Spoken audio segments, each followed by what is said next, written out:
आप देख रहे हैं भूतिया विला। दोस्तों, अगर आप चैनल पर नए हैं तो चैनल को सब्सक्राइब जरूर कर लें और साथ ही वीडियो को लाइक करके नीचे कमेंट बॉक्स में अपनी राय जरूर दें ताकि हम आपके लिए ऐसी ही भूतिया घटना और ला सके। तो चलिए बढ़ते हैं आज की कहानी की ओर। दोस्तों, आपने अपने बुजुर्गों से उनके साथ घटी दुर्घटनाओं के बारे में तो सुना होगा, जिस पर यकीन करना थोड़ा कठिन होता है। लेकिन कभी कभार उनके साथ ऐसी घटना घट जाती है जिसके बारे में उन्हें उस मुसीबत का पहले से ही एहसास हो जाता है। और ऐसा ही कुछ मेरे दादाजी के साथ भी हुआ था। तो चलिए जानते हैं आज की कहानी में कि आखिर मेरे दादाजी के साथ क्या हुआ था। तो चलिए शुरू करते हैं आज की कहानी। ये उस समय की बात है जब खेत की पहली फसल कट चुकी थी, जिस वजह से दूसरी फसल के बुआई की तैयारी चल रही थी। और इसी सिलसिले में मेरे दादाजी और पिताजी खेत में गए हुए थे और वहां पर उन्होंने देखा कि खेत में काफी बड़े बड़े खरपतवार उग रहे हैं। इसलिए अगली फसल बोने से पहले इनको पूरी तरह से नष्ट करना होगा और फिर खेत की जुताई करवानी होगी। मगर इस पर पिताजी बोले, 1 से 2 हफ्ते में यह काम पूरा हो जाएगा, क्योंकि मुझे अपने व्यापार के सिलसिले में शहर जाना है, जहां मुझे 10 दिन लग जाएंगे। इसलिए यह काम खत्म होने के बाद खेत की जुताई की तैयारी करेंगे। लेकिन इस पर दादाजी बोले, बेटा तुम शहर जाओ, मैं यह काम संभाल लूंगा यहां पर। मगर इस पर पिताजी बोले, अरे नहीं पिताजी, आप यह काम नहीं करेंगे, क्योंकि अब आपकी उम्र यह सब काम करने की नहीं है। अब आप आराम कीजिए और हम सब भाइयों को यह सब काम करने दीजिए। इस पर दादाजी हंसते हुए बोले, बेटा अभी तो मुझ में इतनी हिम्मत है कि मैं अकेला यह काम संभाल लूं। मेरे दादाजी जी की उम्र लगभग 60 साल की थी, परंतु उनके जोश और सेहत को देखकर कोई भी यह अनुमान नहीं लगा सकता था कि उनकी उम्र इतनी हो चुकी है। खैर तभी मेरे पिताजी बोले, नहीं बाबूजी, आप कुछ नहीं करेंगे, अगले 2 हफ्ते में यह सब काम हो जाएगा, उसके बाद हम सब कर लेंगे ये। और तभी दादाजी बोले, ठीक है, जैसी तुम सबकी मर्जी।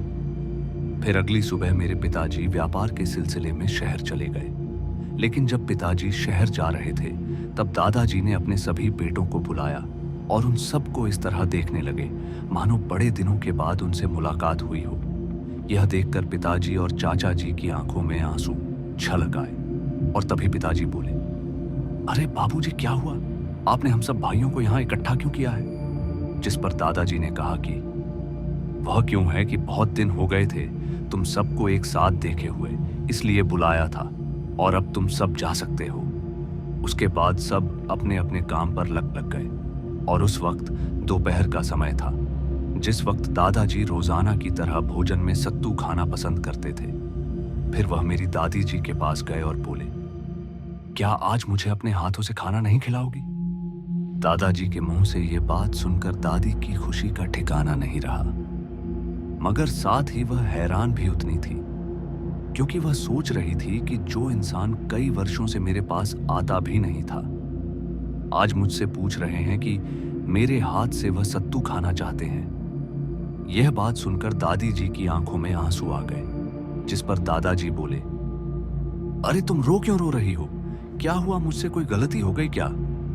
इस पर दादी जी बोली, ऐसी कोई बात नहीं है, वो क्या है ना कि आज इतने दिनों के बाद आप मेरे पास आए और मेरे हाथों से भोजन खाना चाहते हैं, इसलिए यह सब सोचकर मैं बहुत खुश हो रही हूं। फिर दादी जी ने बड़े प्यार से दादाजी को सत्तू खिलाया और तभी दादाजी बोले, अब तुम काफी होशियार हो गई हो, इसलिए तुम इन सभी का अच्छे से ध्यान रखना। इस बात पर दादी जी बोली, आप ऐसे क्यों बोल रहे हैं, क्या हुआ ऐसा? तभी दादाजी बोले, कुछ नहीं, बस तुम सच में बड़ी होशियार हो गई हो, इसलिए बोल रहा हूं। फिर दादी ने बड़े प्यार से अपने हाथ से दादाजी को सत्तू खिलाया और फिर दादाजी बोले, तुम अपना और पूरे घर परिवार का ध्यान रखना।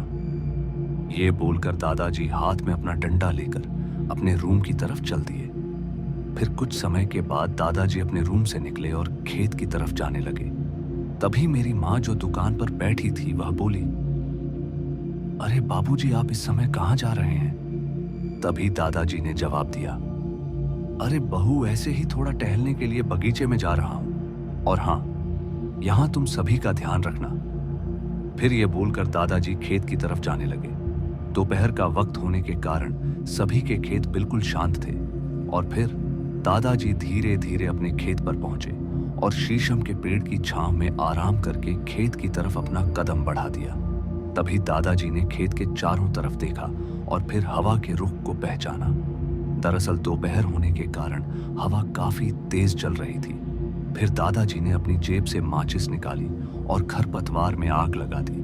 तेज हवा चलने के कारण आग जल्दी फैलने लगी, मगर हवा की दिशा दादाजी की तरफ होने के कारण आग दादाजी की तरफ तेजी से बढ़ रही थी, जिस कारण आग से बचने के लिए दादाजी खेत से भागे, परंतु आग उनके पीछे ही चलने लगी, जैसे मानो किसी ने यह आदेश दिया हो कि आज तुम्हें इन्हें जला देना है।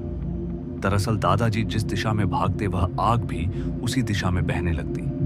दादाजी ने बहुत बचने की कोशिश की, मगर अंत में जाकर दादाजी खेत के किनारे गिर गए और जब तक आग उनकी धोती में लग चुकी थी। उन्होंने आग बुझाने की बहुत कोशिश की, परंतु आग ने दादाजी को अपने आगोश में ले लिया था। दादाजी ने बहुत चीखा चिल्लाया, लेकिन उनकी आवाज किसी ने नहीं सुनी और यह सब दूर खेत से एक किसान देख रहा था, परंतु उसने भी बचाने की कोशिश नहीं की, क्योंकि उसको इस बात का डर लग रहा था कि अगर मैं उसे बचाने गया तो गांव वाले मुझे ही दोषी मानेंगे। तभी दूसरे गांव से आने वाला एक किसान बोला, अरे देखो, उस खेत में एक बुजुर्ग है और फिर भी तुम ऐसे खड़े हो, आओ उनकी मदद करते हैं। मगर जब तक वह दोनों दादाजी के पास गए तब तक दादाजी लगभग जल चुके थे और घर वालों को जैसे ही यह बात पता चली तब वह तुरंत उनके पास आ गए और उन्हें अस्पताल ले गए। लेकिन उन्हें काफी देर हो गई थी, जिस वजह से डॉक्टर ने उन्हें मृत घोषित कर दिया। और वहीं मेरे परिवार वाले सोचने लगे कि हम सभी से यह गलती हो गई कि हम उनके आखिरी इशारे को समझ नहीं पाए। फिर जब दादाजी का अंतिम संस्कार समाप्त करके रात के करीब 1 बजे जब मैं घर पहुंचा तो मैंने देखा कि दादाजी अपने रूम से निकलकर खेत की तरफ जा रहे थे। यह देखकर मैं काफी डर गया और डरते डरते दादाजी से पूछा, दादाजी आप और यहाँ पर? जिस पर दादाजी बोले, हाँ बेटा, मैं गया ही कब था, अभी तो मैं यहाँ तुम सबके साथ रहता हूँ। फिर मैं आगे दादाजी से कुछ और पूछता कि अचानक ही पीछे से मुझे किसी ने आवाज दी। फिर जैसे ही मैंने पीछे देखा तो वहां पर कोई नहीं था और साथ ही मेरे सामने से दादाजी भी गायब हो गए।